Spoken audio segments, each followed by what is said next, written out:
Let's start with your birth. You're a baby Therizinosaurus, but unlike a cute little baby bird, you're coming out of an egg that's far too small for your future body. The moment you crack that shell, it's a world of chaos. There's a good chance your mom's not even going to be there to help. And if she is?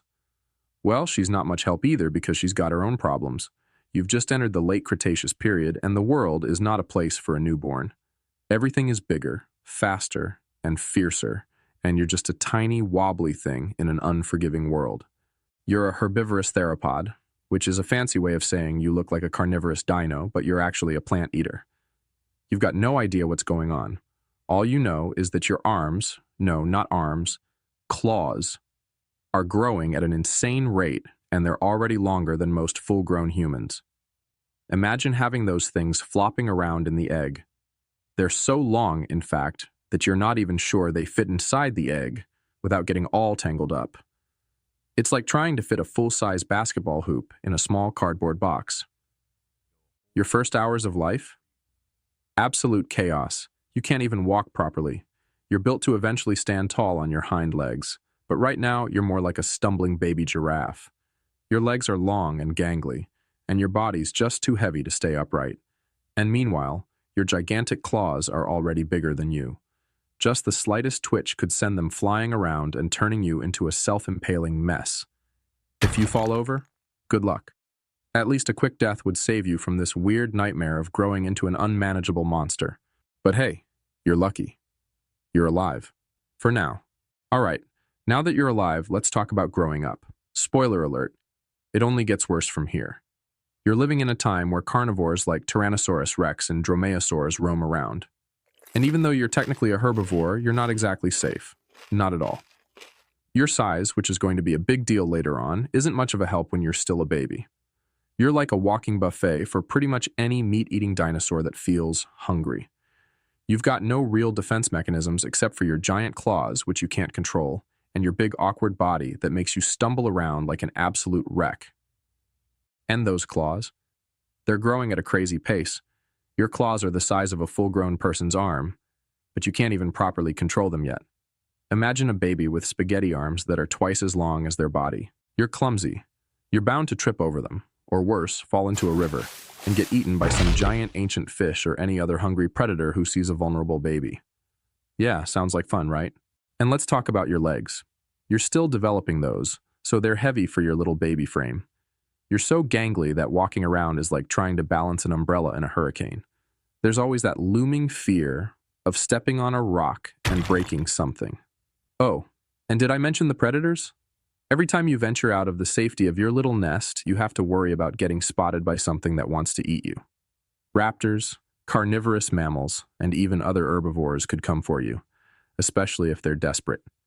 It's like a constant game of hide and seek where the stakes are your life. But you're tough. You've got those giant claws to look forward to, right? Yeah, that's the hope. Eventually they'll become your saving grace, right? Well, spoiler alert, not quite. By the time you're a teenager, things get a little easier. You're taller, your claws are fully developed, and you're a towering 30 feet tall. But guess what? That doesn't mean you're invincible. In fact, it just makes you look even more ridiculous. Here's the thing. Those claws of yours, they didn't evolve for combat. Oh no. They were made for reaching high trees and pulling down vegetation. So now you're big, you're awkward, and those claws that look cool as a kid are now just weirdly impractical. Instead of being a walking tank, you're now a walking tree hugger. Imagine this. You're trying to reach high branches for some nice leaves to munch on, but instead of looking like a fearsome predator, you look like a big awkward herbivore, constantly tripping over your own body. Meanwhile, the other herbivores around you are eating more efficiently, while you're out there struggling to get some basic food. And when those carnivores come by? Yeah, they're probably looking at you wondering, what's this weird creature doing? Not to mention that you can't even feed yourself properly with your giant claws. You're built for reaching up high and pulling down shrubs and branches, but you can't get the leaves close enough without accidentally knocking down a bunch of stuff around you. So every time you try to feed yourself, you risk impaling yourself on your own body.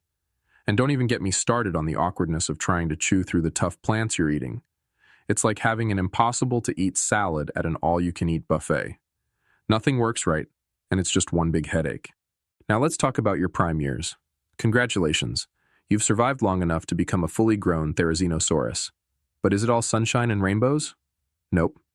Now that you're an adult, you've got one more big issue to deal with. Everyone thinks you're a walking target. Sure, you've got those claws, but you're a huge, slow-moving plant eater with no real defense. Carnivores might not see you as an immediate threat, but they still think you're easy pickings. And let's be real. Everyone wants a piece of you, especially those faster and more agile predators who think you look like dinner on 4 legs. Let's not forget how weird your body is. You look terrifying from a distance, especially with those claws. They give off the impression that you're some kind of deadly weapon, but in reality, you're awkward and slow. Those claws of yours, which are now the size of a small car, are meant to help you pull down branches, not defend yourself. So instead of being a terrifying force of nature, you're just a walking, tripping hazard waiting for a predator to pounce on you when you lose your balance. On top of all that, life for you as an adult is lonely. You're mostly solitary, unlike other dinosaurs that might travel in packs. As a Therizinosaurus, you're stuck being that awkward loner who's just trying to eat plants without getting mauled by something faster, stronger, or smarter than you.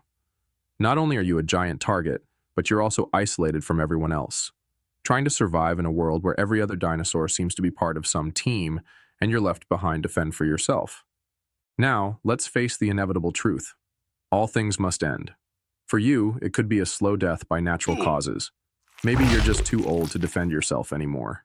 Maybe your body finally gives out from all the awkwardness and pain. Maybe you just can't keep up with the tougher dinosaurs who are faster and more adaptable.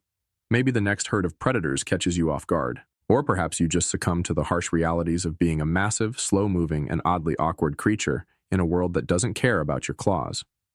Death for a Therizinosaurus isn't necessarily heroic. It's probably some combination of starvation, being hunted by predators, or just wearing down from the weight of a lifetime spent stumbling through life. You're not going out in a blaze of glory. No, instead, you'll probably just get picked off by something faster, leaner, and meaner than you. Maybe you'll die from hunger, or maybe your awkwardly large claws will get caught in something you can't escape from. Either way, it's not going to be an epic end. It'll just be slow, boring, and probably a little sad. So, yeah, being born a Therizinosaurus sucked. From your awkward birth to your incredibly weird life filled with too many claws and not enough practicality, your existence was one of confusion, isolation, and awkwardness. You weren't the king of the dinosaurs like the T-Rex or the terror of the skies like the pterosaurs. You were just a clumsy herbivore with claws bigger than your own future. In the end, maybe you'll be remembered for your weirdness, but let's be real. You'd probably prefer just being a regular dino who didn't have to constantly worry about tripping on your own claws while trying to avoid being eaten. Therizinosaurus may have looked terrifying, but deep down, it was just another prehistoric creature trying to survive in a world that made no sense at all. So, yeah, it really sucked to be born a Therizinosaurus.